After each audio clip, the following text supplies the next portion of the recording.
Here is a romantic story set in the world of the King of Queens.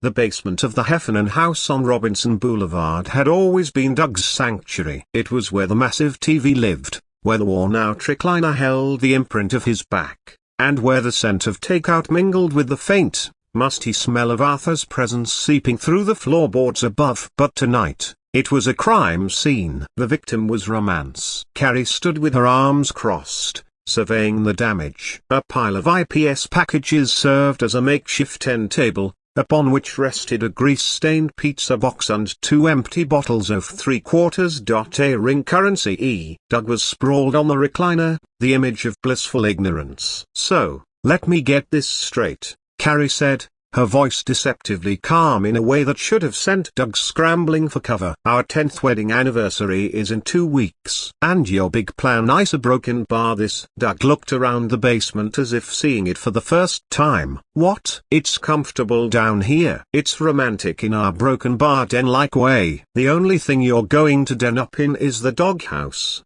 she retorted, throwing her hands up. 10 years, Douglas. 10 years of marriage. And I get a rerun of Walker, Texas Ranger and cold pizza? It's not cold yet," Doug protested weakly, holding up a slice. "And Chuck Norris is all about long-term commitment. Walker and Alex never got divorced." Carrie just shook her head and walked back up the stairs, leaving Doug alone with the blaring TV and the sinking feeling that he had just messed up monumentally. He clicked off the television, and the silence was deafening. He could hear the faint sounds of Arthur arguing with the cat upstairs, but his mind was elsewhere, drifting back through the years. 10 years earlier, Douglas Heffernan, a man who measured his wealth in delivery routes and snack cakes, had just met his match, and she was currently trying to shove him into a giant, industrial trash compactor. It was a humid Tuesday afternoon. Doug was making his final delivery for IPS to a high-rise office building in Manhattan. He was balancing a heavy box on his shoulder, sweating through his blue uniform shirt, when he took a corner too fast and barreled directly into a petite woman with fierce eyes and a cascade of dark curls. The collision sent the woman stumbling backward, her briefcase flying open and papers scattering across the polished floor like gigantic, bureaucratic confetti. The box Doug was carrying toppled from his shoulder and landed with a sickening thwomp right on top of her expensive-looking leather pump. "My foot!" she yelped, hopping on one foot and glaring up at him with a fury that could have powered all of Queens. "You crushed my foot with whatever planet you're delivering." "I am so sorry," Doug stammered, kneeling down to gather the papers. His apology died in his throat as he looked up. Even mid-hop, with her face flushed with anger, she was the most beautiful thing he had ever seen. He was suddenly acutely aware of the mustard stain on his tie. "It was my fault. I wasn't looking." "Let me help." "You've helped enough," she snapped, snatching a report from his hand. Her eyes scanned his uniform. "IPS? Of course. Packages of mass destruction." She tried to stand on her injured foot and winced. "Great. Just great. I have a deposition in an hour, and I'm going to have to do it." Hopping on one foot like a demented bunny, Doug, still on his knees, held out a piece of paper. "Is this important?" She grabbed it. "It's a motion to dismiss." "So,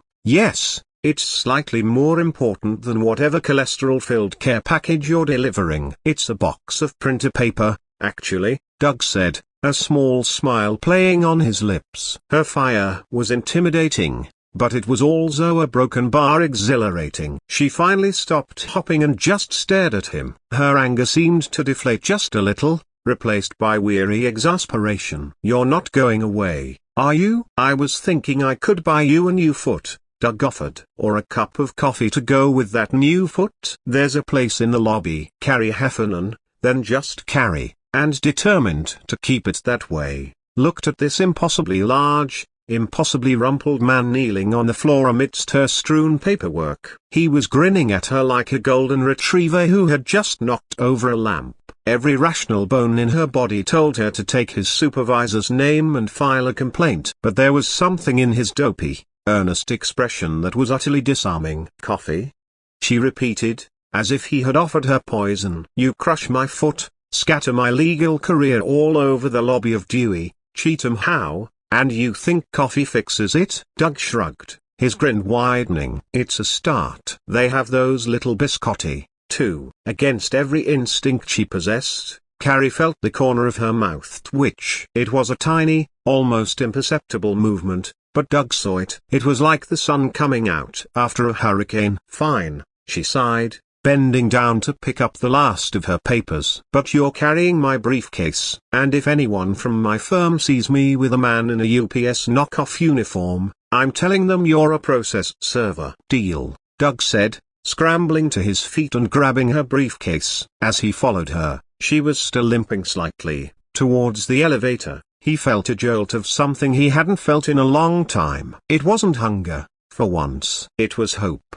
6 months later, they were engaged. The proposal was not on a beach at sunset or at the top of the Empire State Building. It was on the roof of her apartment building in Queens. It was a freezing cold night in January, and they had snuck out to escape one of Arthur's interminable lectures on the proper way to store leftovers.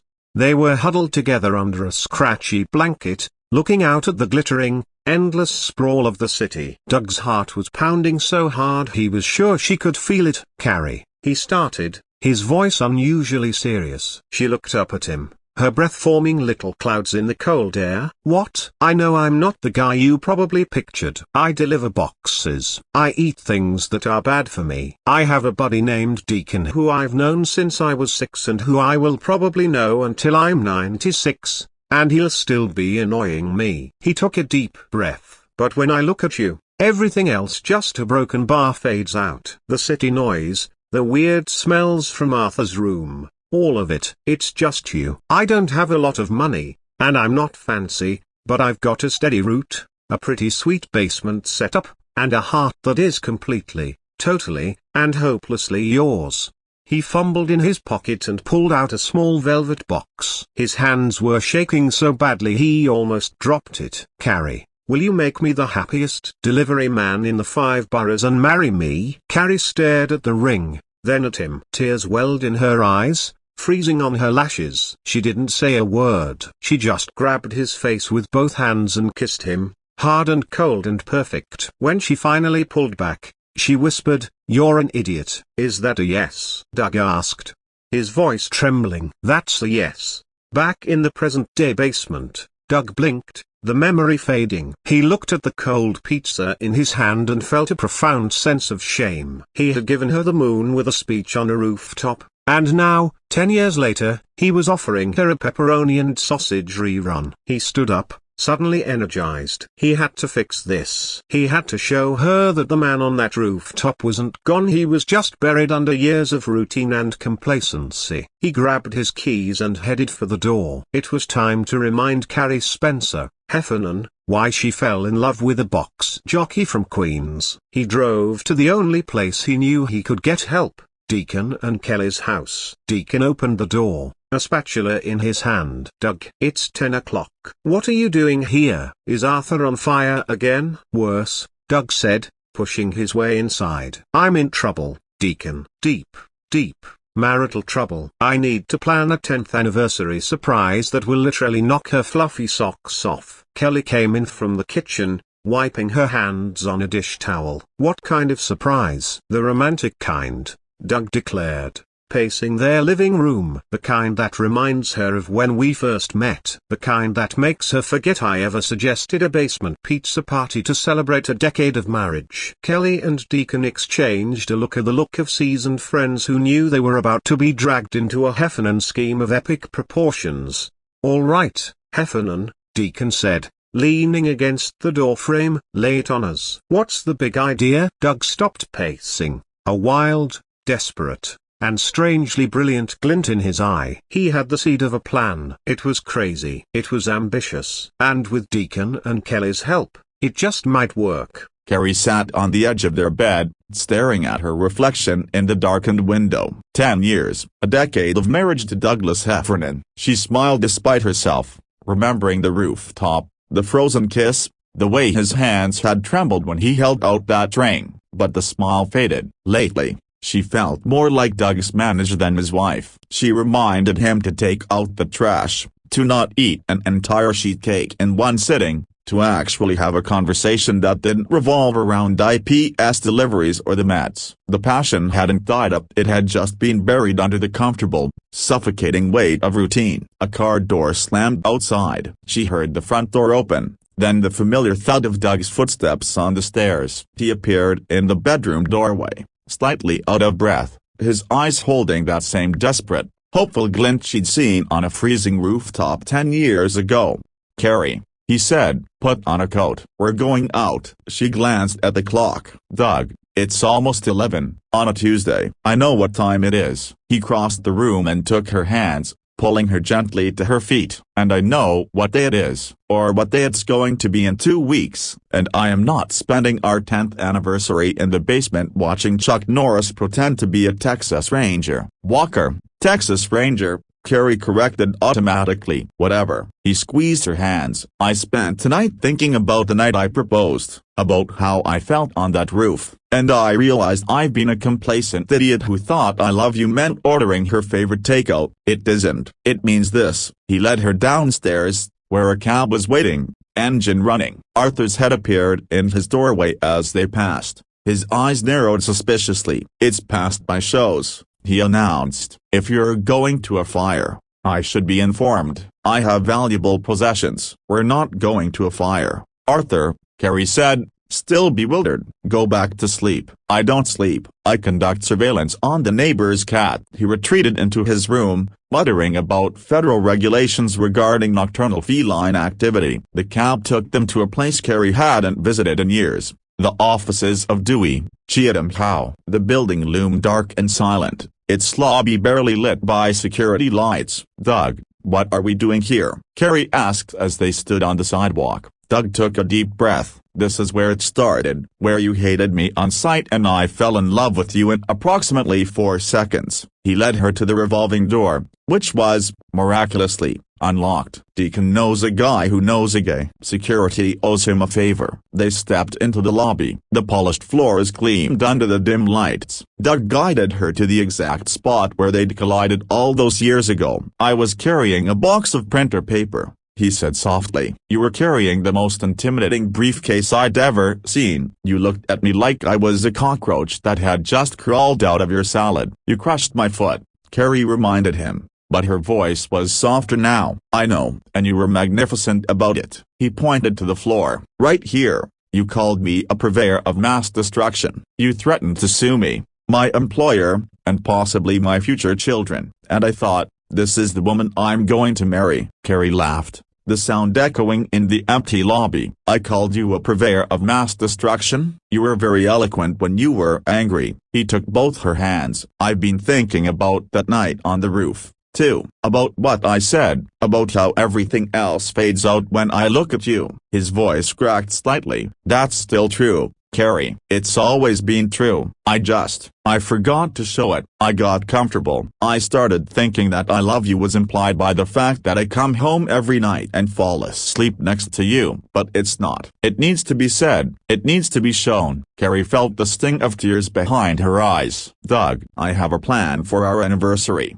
he continued quickly. "A real plan. Deacon and Kelly are helping. It involves the rooftop, your mother's lasagna recipe which I've been secretly practicing for 3 months and something else that I can't tell you about because it's a surprise and I've already said too much." "You've been practicing my mother's lasagna recipe?" 27 times, Doug admitted. "I've gained 11 pounds. It's a love weight." Carrie laughed and cried at the same time, a strange, hiccuping sound that made Doug's heart soar. She threw her arms around his neck and held him tight. "You're still an idiot," she whispered into his shoulder. "I know. You're my idiot." She pulled back and looked at him, really looked at him, seeing past the tired eyes and thief's uniform and the extra 11 pounds. She saw the man on the rooftop. She saw the man who crashed into her life and refused to leave. "I love you, Douglas Heffernan," she said, "even when you suggest basement pizza parties for major anniversaries." "I love you too, Carrie Spencer Heffernan," he replied. "Even when you make that face about my food choices." "What face?" "The face that says you're going to die at 52 and I'll have to explain to your mother that you were defeated by a bacon-wrapped meatloaf." She laughed again, and they stood there in the empty lobby, holding each other, 10 years collapsing into a single perfect moment. 2 weeks later, the 10th anniversary, the rooftop of their apartment building had been transformed. Strings of fairy lights draped the railings, their warm glow competing with the stars. A small table sat in the center, covered with a white cloth and set with real china borrowed from Kelly, who had threatened Doug with extreme violence if anything broke. The smell of lasagna wafted from a portable oven, and a bottle of wine chilled in a bucket. Arthur had been temporarily relocated to Deacon and Kelly's apartment, a maneuver that required the negotiation skills of a UN diplomat and the promise that Doug would personally fund Arthur's subscription to every premium cable channel for the next year.